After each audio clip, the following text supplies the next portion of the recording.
y a beaucoup de questions qui se posent sur l'avènement de cette métropole, de ce Grand Paris ou de cette métropole.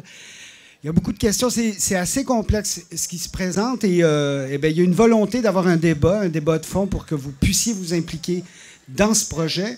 Je me demande comment les citoyens, les locataires, les habitants s'approprient cette question de la métropole. Je voudrais savoir si le débat sur la métropole est dissociable de l'ensemble de la réforme territoriale. Puis une autre petite question sur tout ce qui est société du Grand Paris et tout ça, quelles sont les modalités de gestion, puisque si ce sont des sociétés qui gèrent les territoires, je ne comprends pas bien comment ça fonctionne tout ça hein, en termes de démocratie. Les seniors sont très nombreux actuellement et est-ce que nous avons la place, nous avons notre place dans cette métropole? Comment faire pour que les gens riches se sentent solidaires des gens pauvres? Comment la métropole peut-elle limiter le désir de rester entre soi? La métropole, quel intérêt pour les associations? Voilà. Pas trop de projets, attention à nos impôts. Une métropole pour les habitants, ça veut dire quoi pour vous?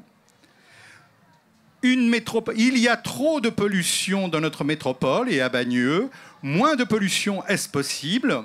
Est-ce que ça ne va pas chasser les populations défavorisées en grande couronne, cette grande métropole? Moi, j'ai envie de porter évidemment deux sujets dans cette construction métropolitaine.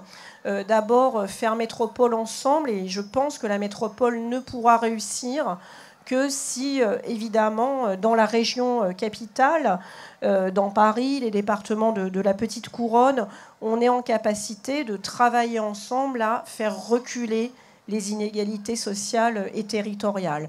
La métropole de demain, elle ne pourra vivre et se construire que si elle devient donc une métropole solidaire.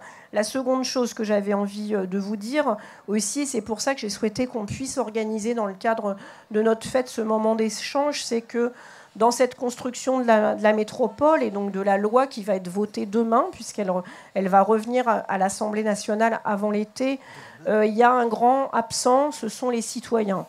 Et bien sûr, comment on peut imaginer aussi qu'on fait métropole ensemble si les citoyens ne sont pas de près associés aux décisions et aux évolutions de ce qui va se passer.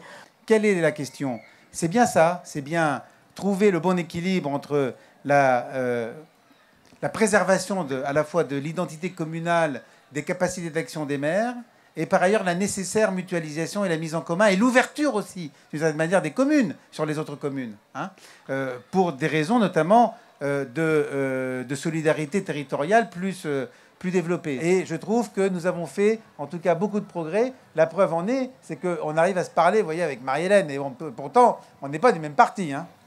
Alors déjà, la métropole a déjà eu ça de bon. Pour finir, c'est important que les citoyens s'emparent de cette question. Regardez ce qui se passe, venez au débat, etc.